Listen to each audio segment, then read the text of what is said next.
जय श्री हरि विष्णु भगवान की जय। आज इस कथा के द्वारा हम गजेंद्रोद्धारक भगवान श्री हरि जी की सुंदर छवि का मनमोहक दृश्य प्रस्तुत करेंगे। अत्यंत प्राचीन काल की बात है। द्रविड़ देश में एक पांड्य वंशी राजा राज्य करते थे। उनका नाम था इंद्रद्युम्न। वे भगवान की आराधना में ही अपना अधिक समय व्यतीत करते थे। यद्यपि उनके राज्य में सर्वत्र सुख शांति थी, प्रजा प्रत्येक रीति से संतुष्ट थी, तथापि राजा इंद्रद्युम्न अपना समय राज्य कार्य में कम ही दे पाते थे। श्री भगवान ही मेरे राज्य की व्यवस्था करते हैं, उनका राज्य चिंता वे ही करें। वे तो बस अपने इष्ट परम प्रभु की उपासना में ही दत्तचित रहते। राजा इंद्रद्युम्न के मन में आराधना की लालसा उत्तरोत्तर बढ़ती ही गई। इस कारण वे राज्य का त्याग कर मल्य पर्वत पर रहने लगे। उनका वेश तपस्वियों का था। सिर के बाल बढ़कर जटा के रूप में हो गए। राजा इंद्रद्युम्न ने मौन व्रत धारण कर लिया था और वे स्नान आदि से निवृत्त होकर निरंतर पर ब्रह्म परमात्मा की आराधना में तल्लीन रहते। उनके मन और प्राण भी श्री हरि के चरण कमलों के मधुकर बने रहते। इसके अतिरिक्त उन्हें जगत की कोई वस्तु ना सुहाती और ना उन्हें राज्य, कोष, प्रजा, पत्नी आदि किसी प्राणी पदार्थ की स्मृति ही होती। एक बार की बात है, राजा इंद्रद्युम्न प्रतिदिन की भांति अपने नियम अनुसार स्नान आदि से निवृत्त होकर सर्वसमर्थ प्रभु की उपासना में तल्लीन थे। उन्हें बाह्य जगत का तनिक भी ध्यान न था। संयोगवश उसी समय महर्षि अगस्त्य अपने शिष्य समुदाय के साथ वहां पहुंचे। न पाद्य, न अर्घ, न स्वागत। मौन व्रती राजा इंद्रद्युम्न तो परम प्रभु के ध्यान में निमग्न थे। महर्षि अगस्त्य कुपित हो गए। इंद्रद्युम्न को उन्होंने शाप दे दिया। इस राजा ने गुरुजनों से शिक्षा नहीं ग्रहण की है। अभिमानवश परोपकार से निवृत्त होकर मनमानी कर रहा है। ब्राह्मणों का अपमान करने वाला यह हाथी के समान जड़ बुद्धि है। इसलिए इसे वही घोर अज्ञानमयी हाथी की योनि प्राप्त हो। क्रोध महर्षि अगस्त्य भगवान भक्त इंद्रद्युम्न को शाप देकर चले गए। नरेश ने इसे श्री भगवान का मंगलमय विधान समझकर प्रभु के चरणों में सिर रख दिया। क्षीराब्दी में 10 सहस्त्र योजन लंबा, चौड़ा और ऊंचा एक त्रिकूट नामक पर्वत था। यह पर्वत अत्यंत सुंदर एवं श्रेष्ठ था। उक्त पर्वतराज त्रिकूट की तराई में ऋतुमान नामक भगवान वरुण का एक क्रीड़ा कानन था। उसके चारों ओर दिव्य वृक्ष सुशोभित थे। वे वृक्ष सदा पुष्पों और फलों से लदे रहते थे। उक्त कानन में एक अत्यंत सुंदर एवं विशाल सरोवर था। उसमें खिले कमलों की अद्भुत शोभा थी। उन पर भ्रमर गुंजार करते रहते थे। उसके तट पर चारों ओर अत्यंत सुगंधित पुष्पों वाले वृक्ष शोभा दे रहे थे। वे वृक्ष प्रत्येक ऋतु में हरे भरे और पुष्पित रहते थे। देवांगनाएं वहां क्रीड़ा करने आया करती थी। उक्त भगवान वरुण के क्रीड़ा कानन ऋतुमान के समीप पर्वत श्रेष्ठ त्रिकूट के गहन वन में हथनियों के साथ अत्यंत शक्तिशाली और अमित पराक्रमी एक गजेंद्र रहता था। वह श्रेष्ठ गजों में अग्रगण्य और यूथपति था। यूथपति गजेंद्र अपनी हथनियों, कल्भों और दूसरे हाथियों के साथ वन में विचरण किया करता था। अत्यंत बलशाली गजेंद्र की महान शक्ति से हिंसक जंगली पशु सदा ही सशंक रहते। एक बार की बात है, गर्मी के दिन थे। मध्याह्न काल में प्रचंड धूप थी। गजेंद्र अपने साथियों सहित तृषाधिक्य से व्याकुल हो गया। कमल की गंध से सुगंधित वायु को सूंघकर वह उक्त अत्यंत सुंदर और चित्ताकर्षक विशाल सरोवर के तट पर जा पहुंचा। गजेंद्र ने उक्त सरोवर के अत्यंत निर्मल, शीतल और मीठे जल में प्रवेश किया। पहले तो उसने जल पीकर अपनी तृषा बुझाई और फिर उक्त जल में स्नान कर अपना श्रम दूर किया। फिर उसने जल क्रीड़ा आरंभ की। वह अपनी सूंड में जल भरकर उसकी फुहारों से हथनियों को स्नान कराने लगा तथा कल्भों के मुंह में सूंड डालकर उन्हें जल पिलाने लगा।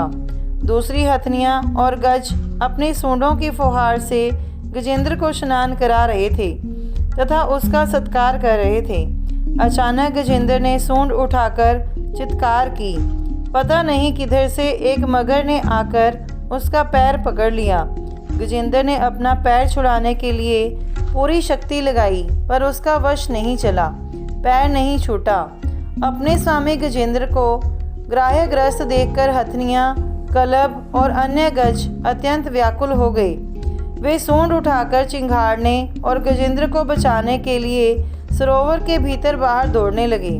उन्होंने पूरी चेष्टा की, पर वे सफल नहीं हुए।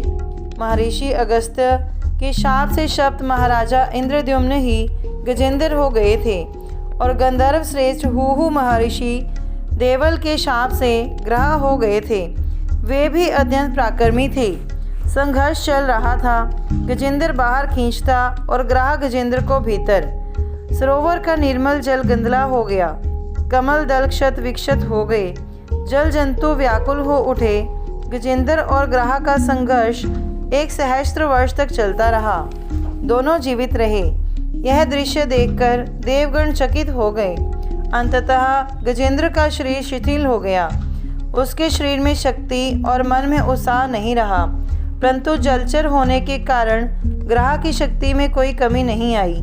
उसकी शक्ति बढ़ गई और वह नवीन उत्साह से और अधिक शक्ति लगाकर गजेंद्र को खींचने लगा। सर्वथा असमर्थ गजेंद्र के प्राण संकट में पड़ गए।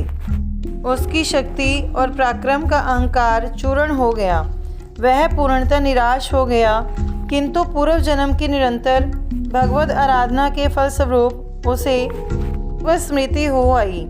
उसके मन ही मन निश्चय किया, मैं कराल काल के भय से चराचर प्राणियों के शरणे सर्वसमर्थ प्रभु की शरण ग्रहण करता हूँ। गजेंद्र इस निश्चय के साथ मन को एकाग्र कर पूर्व जन्म में सीखे श्रेष्ठ स्तोत्र के द्वारा परम प्रभु की स्तुति करने लगा, जो जगत के मूल कारण हैं और सबके हृदय में पुरुष रूप में विराजमान हैं एवं समस्त जगत के एकमात्र स्वामी हैं, जिनके कारण इस संसार में चेतना जागृत होती है। उन भगवान के चरणों में मैं प्रणाम करता हूँ। प्रेम पूर्वक उन्हीं प्रभु का ध्यान करता हूँ। प्रलय काल में सब कुछ नष्ट हो जाने पर भी जो महामहिम परमात्मा बने रहते हैं, वे प्रभु मेरी रक्षा करें।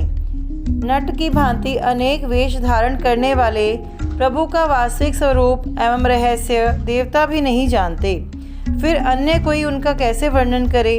वे प्रभु मेरी रक्षा करें। जिन कल्याण में प्रभु के दर्शन के लिए संत महात्मा गण सर्वस्व त्याग कर जितेंद्रिय हो वन में अखंड तपश्चरण करते हैं, वे परमात्मा मेरी रक्षा करें।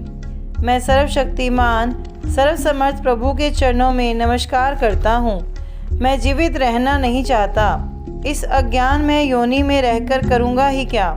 मैं तो आत्म प्रकाश को आच्छादित करने वाले अज्ञान के आवरण से मुक्त होना चाहता हूँ, जो काल क्रम से अपने आप नहीं छूट सकता, किंतु केवल भगवत कृपा और तत्व ज्ञान द्वारा ही नष्ट होता है।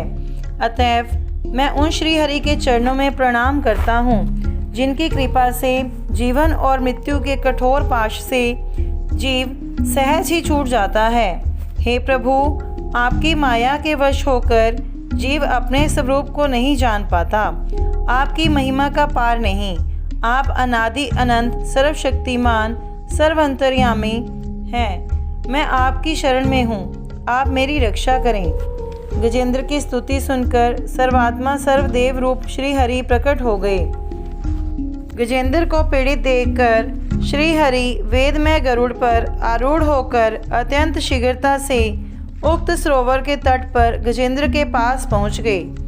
जब जीवन से निराश और पीड़ा से छटपटाते गजेंद्र ने हाथ में चक्र लिए गरुड़ारूढ़ श्री हरि को तीव्रता से अपनी ओर आते देखा, तो उनके कमल का एक सुंदर पुष्प अपनी सूंड में लेकर ऊपर उठाया और बड़े कष्ट से कहा, नारायण जगत गुरु भगवान, आपको नमस्कार है। बोलिए श्री हरि विष्णु भगवान की जय।